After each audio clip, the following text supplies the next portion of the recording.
Você já se sentiu como se fosse o único acordado numa cidade que nunca dorme? Já teve a sensação de que mesmo entre risadas havia um vazio que ninguém notava? Você já se olhou no espelho e pensou: talvez eu esteja mais afastado do mundo do que deveria? Nietzsche disse: quem luta contra monstros deve ter cuidado para não se tornar ele mesmo um monstro. E se você olha por muito tempo para o abismo também olha para dentro de você. Mas e se esse abismo fosse o silêncio da nossa própria companhia? Vivemos numa sociedade onde se espera que estejamos sempre conectados, sempre disponíveis, sempre sorrindo em selfies enquanto por dentro carregamos labirintos. Um mundo que glorifica a extroversão e olha com desconfiança para o silêncio, que premia a palavra rápida, mas despreza a pausa profunda.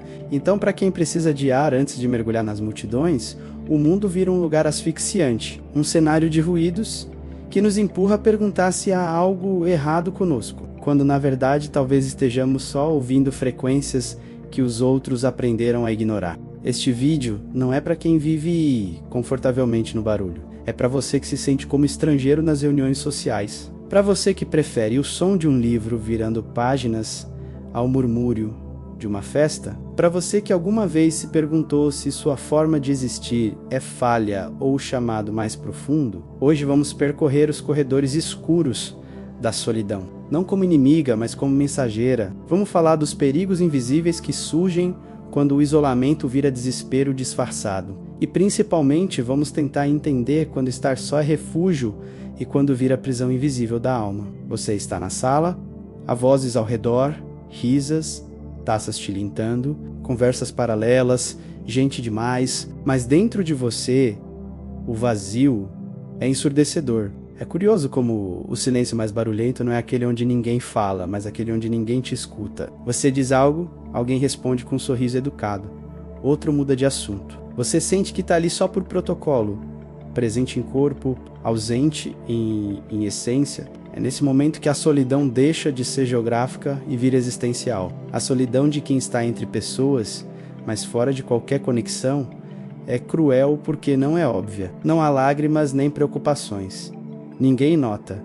E por isso, ninguém ajuda. Você já tentou explicar isso a alguém? Dizer que presença física não resolve o abismo emocional? Te olham com pena. Dizem que você deveria sair mais. Conhecer gente nova, fazer uma aula de dança, talvez adotar um cachorro, mas o que você sente não é falta de ocupação, é falta de sentido nas ocupações que te propõem. E então vem o desconforto, porque você não odeia as pessoas, não quer se isolar num mosteiro, só não se encaixa, não sabe fingir interesse por conversas vazias, não sabe manter o sorriso quando sua mente está questionando tudo, não sabe como viver nesse teatro social sem perder partes de si. E então começa a se afastar, não por rancor, mas por sobrevivência. Porque fingir ser alguém sociável quando sua alma está implodindo de cansaço é uma espécie de suicídio lento. Albert Camus escreveu sobre um homem que não chorou no funeral da própria mãe. Chamaram-no de monstro. Mas e se ele simplesmente sentia de outra forma? E se sua dor era tão profunda que nem seu corpo sabia como expressá-la? O mundo não tolera bem quem sente diferente. Você já notou como tudo parece feito para os extrovertidos? Salas abertas, escritórios barulhentos, convivências obrigatórias. Até pedir ajuda médica exige que você enfrente fila, guichê, sala cheia de estranhos. E quando você diz que prefere ficar só, pensam que está doente. É como se o silêncio fosse sintoma de algo que precisa ser consertado. Mas e se o silêncio fosse na verdade um grito? Um pedido de espaço? De verdade? De ar? Algumas pessoas precisam do barulho para se sentir vivas. Você precisa do silêncio para lembrar que ainda está aqui. Mas há um problema. Um problema sutil, mas devastador. Quando você começa a se afastar de tudo que não te compreende, também começa a perder a oportunidade de ser compreendido. É paradoxo. Você foge para se proteger, mas essa fuga te torna invisível. E então começa o ciclo. Você se afasta e ninguém nota. Você confirma que a ninguém importa e se afasta mais. Aos poucos, não está só sozinho. É desaparecido emocional. A dor não é só estar só. É estar só e ainda assim ter que fingir que está tudo bem. É ter que sorrir no aniversário da empresa. Responder tudo bem quando tudo desmorona por dentro. É exaustivo. E às vezes começa a parecer mais fácil simplesmente desaparecer. Não fisicamente, mas emocionalmente. Você para de tentar, de explicar, de esperar algo dos outros. Se fecha, mas aqui está o perigo. Essa solidão que começa como escudo pode virar prisão. E cedo ou tarde você vai esquecer onde está a chave. Porque quanto mais tempo passa longe das pessoas, mais estranho fica o mundo social. E então a solidão começa a te mudar. No início é silêncio. Depois é julgamento. Você começa a olhar os outros com desconfiança, com raiva, com aquela sensação de que ninguém nunca vai entender. É nesse momento que a solidão deixa de ser refúgio e vira condenação. E quando isso acontece, algo dentro de você morre em silêncio. No início, se afastar parece escolha lúcida. Gesto de autopreservação. Você só quer paz. Longe da obrigação de sorrir quando por dentro está quebrado. Longe de conversas que parecem rituais vazios. Longe da pressão constante de ter que se explicar o tempo todo. É alívio. Como tirar uma armadura que já pesava demais? Finalmente você pode respirar e no silêncio do quarto, na calma da solidão, algo dentro de você parece se alinhar. Você volta a se ouvir. Lembra quem era antes de tentar se encaixar. E então pensa, talvez seja aqui que eu pertença. Mas há uma linha invisível entre retiro e exílio. E é fácil cruzá-la. Aos poucos, o que era escolha vira costume. O que era proteção vira muro. Você começa a evitar, depois a temer, até que simplesmente desiste de explicar. Desiste de tentar, desiste de acreditar que pode ser compreendido. E o mais perigoso, começa a se convencer de que estar só é sempre melhor. Mesmo quando o peito dói, mesmo quando o silêncio vira eco, a fuga vira prisão não quando você se esconde dos outros, mas quando começa a se esconder de si mesmo. Você para de sentir falta, não porque não sente, mas porque se acostuma com a ausência. E isso dói de uma forma que você já não tem palavras para descrever. É entorpecimento da alma. E aqui vive o grande engano. Acreditar que isso é força, que não depender de ninguém é maturidade, que não se importar é sabedoria, que ser uma ilha é sinal de evolução. Mas não é, é medo.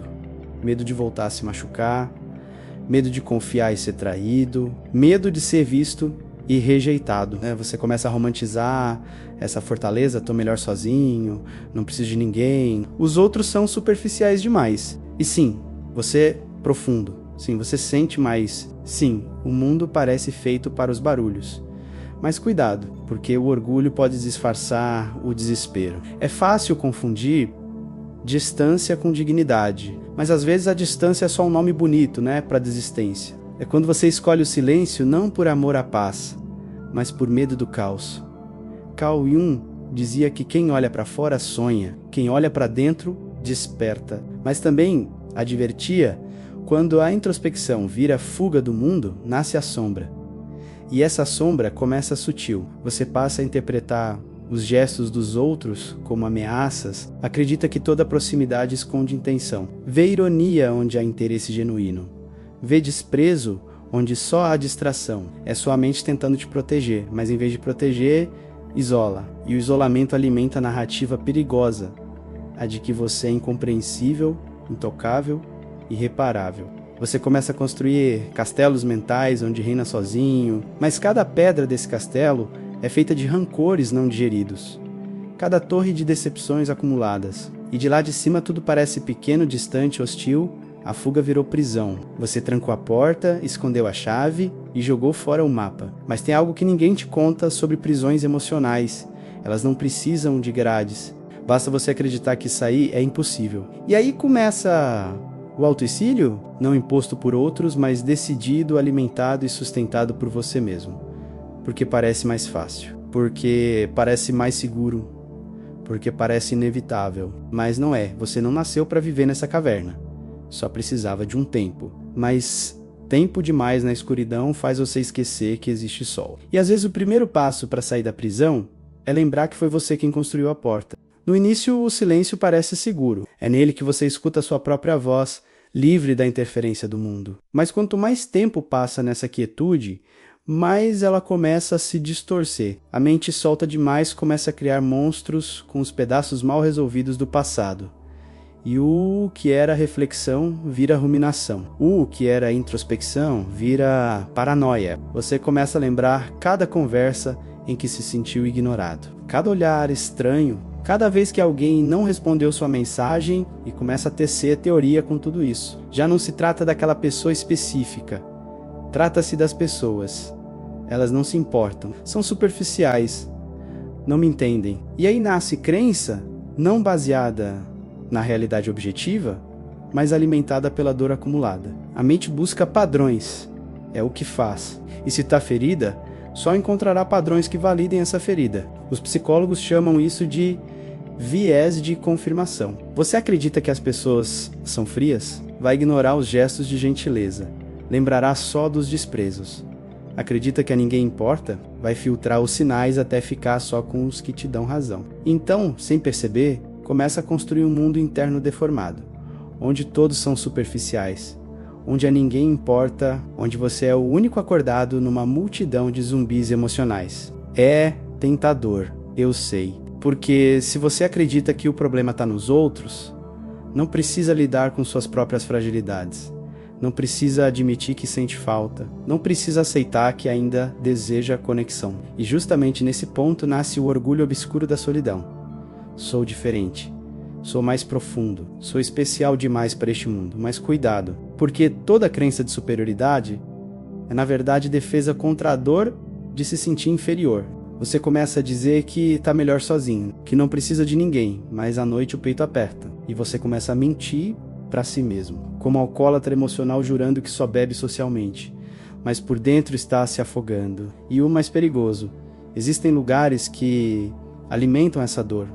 Fóruns, grupos, comunidades, gente ferida, isolada e amargurada. E nesse mar de ressentimento compartilhado, surge radicalização. Gente que se une para odiar o mundo, para validar o rancor, para alimentar a crença de que são os únicos que veem a verdade. Schopenhauer dizia que a solidão é a sorte de todos os espíritos excepcionais, mas também dizia que quanto mais inteligente o homem, mais sofrerá, porque quanto mais você percebe o que outros não veem, mais difícil é pertencer. E esse não pertencimento pode virar raiva. Raiva que se disfarça de lucidez, de intelectualidade, de sou mais consciente que vocês, mas que no fundo é só grito de dor mal traduzido. E por isso é tão perigoso passar tempo demais com os próprios pensamentos sem espelhos externos, porque sem o olhar do outro, você começa a acreditar em tudo que pensa. E nem tudo que você pensa é verdade.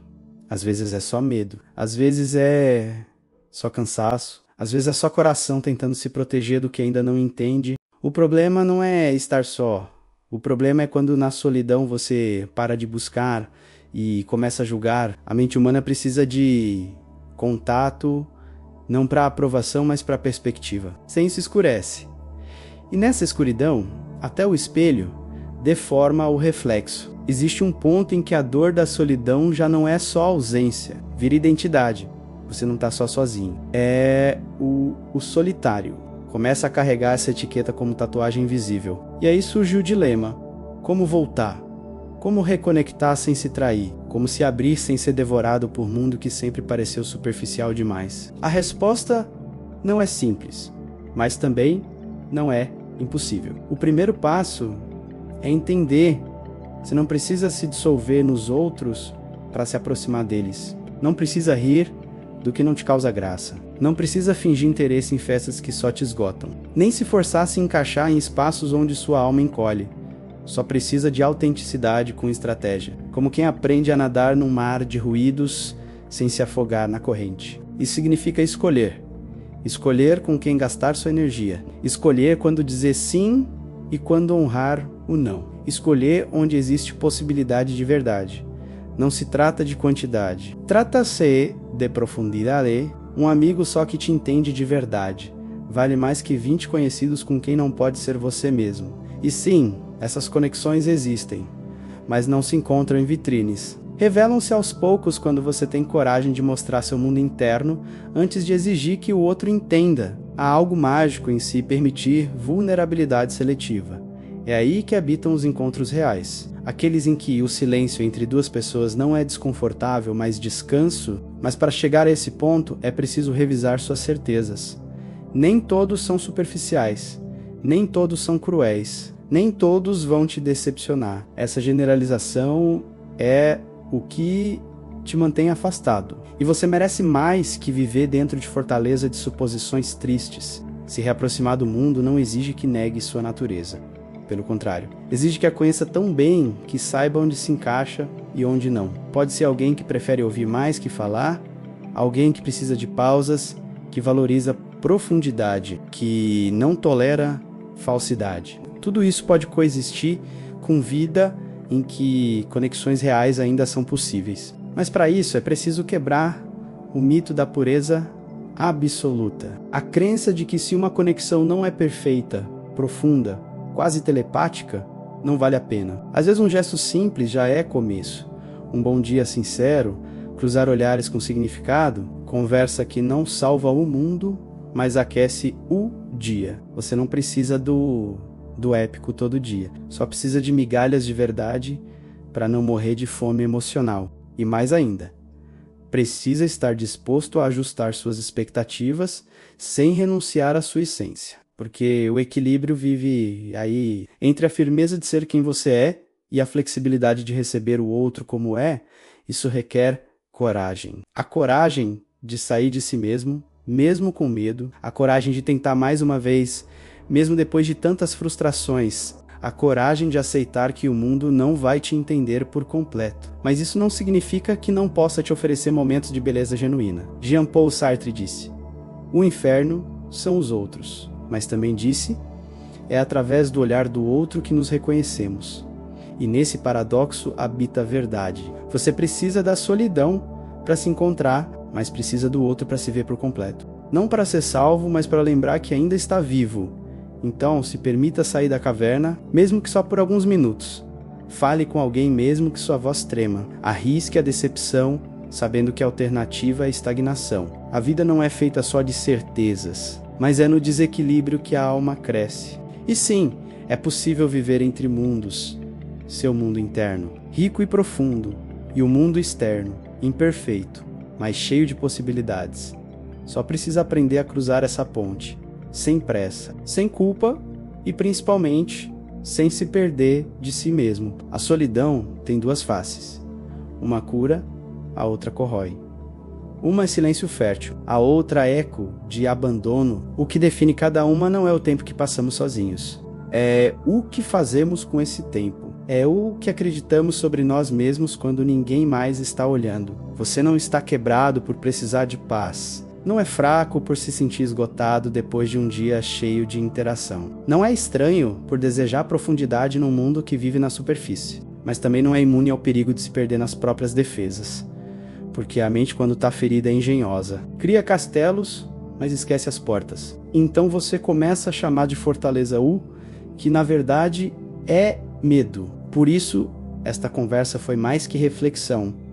Foi espelho para que você se veja, para que se reconheça e talvez, só talvez, comece a abrir as janelas. Se este vídeo te tocou, deixe seu like, comente, inscreva-se ou não faça nada. Mas pense nisso antes de dormir. Explore outros vídeos do canal, né? A jornada continua. Boa travessia.